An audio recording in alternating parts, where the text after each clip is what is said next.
Hello YouTube and welcome back to the channel. Today we're going to be going over another how to solo queue video. If you're unfamiliar with these videos, basically what I do is I go through a game that I had, whether it be a good game or a bad game, and I just kind of analyze it, do some kind of hindsight analysis, retrospective analysis of the plays that I make, the setups I do, everything like that. Try to analyze them, what I could do better, what I did great, and just kind of putting it all out there so that you guys can take something away from it, get better, and learn from my own mistakes, I guess. So, starting off, this is another cafe game. I feel like I've done a lot of cafe games recently, but, you know, it's not really my fault. That's just the game that I play, the maps that I keep getting. And I enjoy cafe, so if you ever play against me in ranked, I guess ban it. I don't know. But for this round, I'm basically setting up a default mute cigar shop hold. I have an Azami on my team who is gonna play piano for me, which is amazing because if I don't have an Azami there, all it takes is one person just hopping on the piano windows and I'm dead. So at the beginning of the round, I kind of sit here with the C4, just waiting, because a lot of times people will rappel up from Christmas or from River Docks and rappel up by the New Belk side, and they'll either use a breaching charge or sledge or whatever on the red hatch, and then if they're using a breaching charge, then they'll go to the New Belk hatch, and you can usually C4 them on that. This time they shot them both open, so I still ended up launching the C4 over towards the red hatch side, because a lot of times people will open the red hatch and then drone there, so there's a chance you can get a pick off of it. I didn't, but I did get this ace who decided to play quickly. I don't know why. He decided he just felt like dropping. So it's a freebie for me, but this is basically the strat. You set up all the mute jammers that I did at the beginning of the round. You'll notice I'm hiding in the corner here. I hear someone get on a drone. So if you hear someone get on a drone, they're obviously droning out cigar, right? So I hide in the corner hoping that they misdrone me, and then as soon as I hear them get off the drone, I go back to my normal position, just waiting for them to drop. And I don't really remember if they do or not, to be honest with you, but the basis, oh, they don't. The basis of this cigar shop hold is basically like, as an attacker, your goal for a default take is to take cigar, take piano, plant default, which is by New Belk. It's on Shiko. So by playing mute and contesting cigar shop, they can't even drop red safely, right? There's virtually no way for them to take CS control without killing me. So then they have to go on the piano windows to try to clear me out, use nades, go below, whatever they're deciding to do, and that takes a lot of coordination. Especially in ranked, when a lot of people are not 5 stacking, you are going to just run rampant with this strat. It's why it's basically a default strat at this point at high ranks. Every round you go upstairs cafe, somebody's gonna be running this. Yeah, you just lock it down, because mute shoddy is just very, very powerful, and the SMG-11 is good for long range as well, obviously. So unfortunately for that team, they had a kid DC in the first round, so they were at a disadvantage right off the rip. But you know, it's not really our fault. There's nothing we could do about that. So we'll take the free round. It is what it is. Going kitchen, I really enjoy running this castle strat. It's another default strat that everybody basically does, but I don't know when it was. I decided a while ago to start playing castle, like a long time ago, and I just kind of got used to him. And his gun shoots very slow, but with the ACOG, it can be a very powerful weapon at long ranges. You just have to be good at holding pixels and not overextending, because there's certain ops like, I don't know, Vigil, like SMG-12, Vigil Warden, I don't know, Alibi, maybe just other high fire rate weapons where people can you can swing, and even though it's a 50-50 gunfight, your gun is so good that you might end up winning that. Castle, you will not do that. You cannot take 50-50 gunfights with Castle, because you'll usually lose. Castle's the op that you have to just hold long angles, play passive, make them walk into you, that kind of thing. Because most of the time you're not gonna be winning those straight up gunfights unless they're long range. So here, a lot of times people will push outside bakery, right? And you can just kind of break that window and see if you can kill anybody outside Big Bake. Nobody was there, so I decided to cut my losses. I got that buck for free, dropping Skylight at the beginning of the round, and it's a 4v3 now, so I decided I'm just going to walk back down. There's no reason to try to be a hero and bite off more than I can chew, so to speak. So I decided to just walk down. I'm holding this angle here. Eventually I give this up as well. And I just go back to my default position of I'll either play bottom red, Harry Potter, or in coat check. And just, like I was preaching earlier, just hold my long angles. That's why I like playing this as castle, because if I'm playing bottom Harry Potter, I can hold whiskey. I can hold this pixel on whiskey, which is an extremely long angle that I am most likely never going to lose as long as my reaction time isn't horrendous. And I can also swing out if I know that they're walking close to the sight window, like the whiskey double.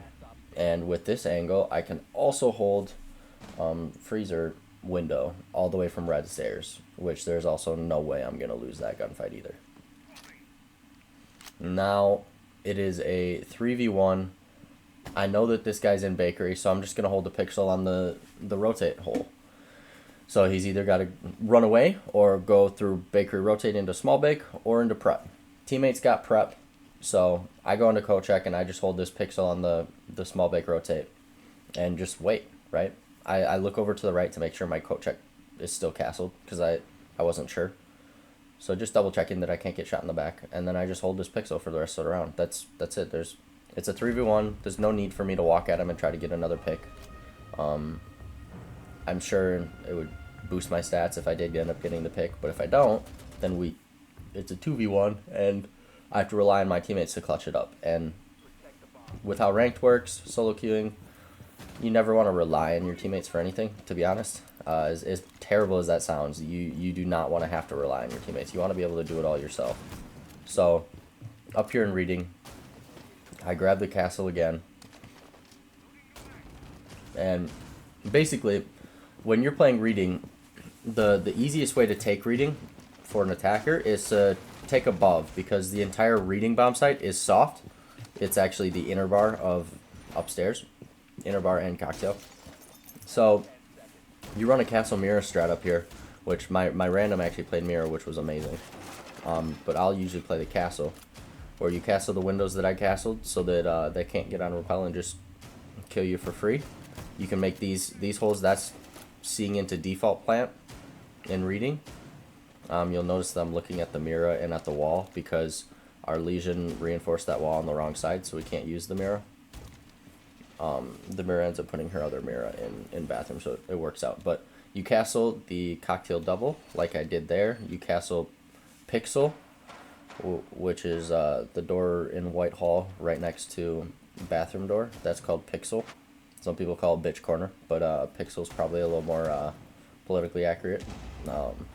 But basically, you castle both of those, and I threw a beeper on pixel so that if they do get through that castle, or if they buck into the bathroom and try to walk my Whitehall, I'll hear them. Then I put my other beeper at the beginning of the round on reading door walk-in from hell, or from snow door, which is under heaven. It's a game about knowledge, really. If you know where they're coming from, you're more likely to win. If you don't know where they're coming from, they shoot you in the back, you lose. Simple as that. So playing castle, where he has 4 castle barricades that are util and info, right? They have to punch those, and you'll hear them punching them, or they have to gone 6 it. They have to do something loud to clear those, right? So you're gonna know that they are there. And then he's got the 2 beepers. So basically 6 things of denial / info that castle gets. So really, despite the gun, if you can get past the gun, Castle is a very good solo queue operator if you know what you're doing with him, because there are plenty of times where people like try to invent Castle strats that are just absolutely horrendous, and they end up screwing up their teammates. So, I guess moral of the Castle story is, if you know there's a strat that works, that is good, and will not get your teammates killed, Castle is like one of the best ops in the game, honestly. Certain bomb sites, certain situations, very good. You'll notice here I was sitting on that window. I really contemplated jumping out that window because I knew somebody was outside. And then I thought to myself, well, it's a 4v3. If I jump out and I don't get this pick, that's a 3v3. And then I have to rely on my teammates to win a 3v3. Again, thinking back to, you don't want to rely on your teammates when you solo queue. You don't. Don't do something that's 50-50 that you're gonna end up dying for. Like, even if you're in a 5-stack and you can get a guaranteed 1-for-1, like jumping out CO windows on bank upstairs, you know you can jump out, kill the kid on rappel, and end up dying to the claymore or whatever. That's a 1-for-1 in a 5-stack. You are A-okay with that, because the rest of your stack, if you're playing with them, you should be able to trust them that they'll pull through for you. And since you're dead, you can make comps for them and stuff. Me solo queuing, you solo queuing, anyone solo queuing, you do not want to take a 1-for-1. If you're solo queuing, you never want to take a 1-for-1, because you could end up killing the team's worst player, and you could end up going down, and then your team is just horrendous. Like, your team ends up throwing, they're not communicating well, they don't play well together. It's just a terrible situation. So, don't take 1-for-1s, I guess, is what I'm trying to say. Hopefully I'm hammering that in enough. Taking a 1-for-1 in solo queue is never a good idea.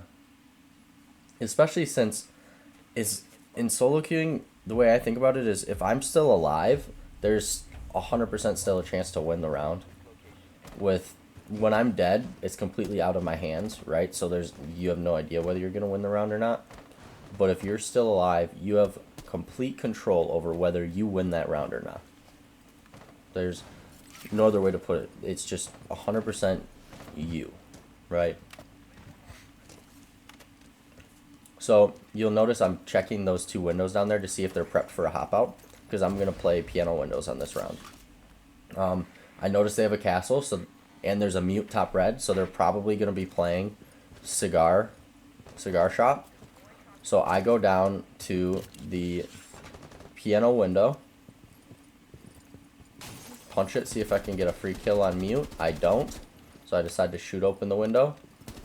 Unfortunately, I don't hear the rip of a C4. I just completely did not hear that C4 rip at all from the Mira.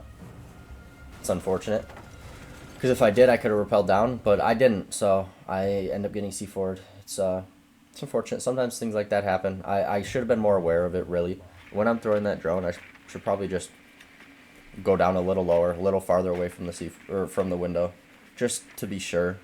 But I was kind of in a hurry because I wanted to try to clear this mute before my teammates dropped red and all died to him. But I didn't. Obviously, I got C4'd. We lost. This drone spot has won me countless rounds. You go in the drone hole right by Rice. That's what that spot behind prep window is called. It's called Rice. So you go in the drone hole, you jump up. I mean, you saw the route. You jump up onto the cart, and then you jump behind these 2 tea kettles. Then once it gets close to the round, you can just move forward a little bit. If you don't get your drone shot, if you can get your drone in that spot and not have it seen by the defenders, I mean, that increases your chances of winning the round by, I don't know, 20, 30%, something like that. Because you could see that, you could see that entire half of the bomb site and prep window, as well as into prep. So, like I said before with the castle and all the util and intel and stuff, intel is the name of the game in this game, I guess. If you know where they are, you're more than likely going to kill them. That's just how it works. So getting really good default drone spots, sneaky drone spots that see a lot, finding things like that will exponentially increase your chances of winning rounds So if you really just feel like you're stuck and you don't really know how to improve, just pick one thing at a time. And one of those things can be drone spots. Literally just Google or go on YouTube and search uh, good default drone spots, best pre-placed drones, things like that. And you can find videos about it, videos that pros use in Pro League, things that, rank stars use, everything like that. If you can get a couple good pre-placed drone spots on every map, you should be able to get freebies off of them. You notice it was a 4v2. I jumped in small bake window, which is normally never a good idea, but I knew that my Finca was in bakery, and I wanted to try to help her take bake. So I hopped in the small bake window to swing the kid prep. I unfortunately got shot from whiskey, and I got killed by the prep kid, but Finca ended up getting my refrag and then killing the last guy too, so it worked out. Anyways, if you guys enjoyed, feel free to leave a like, subscribe for more, and I will see you guys in the next one. Bye.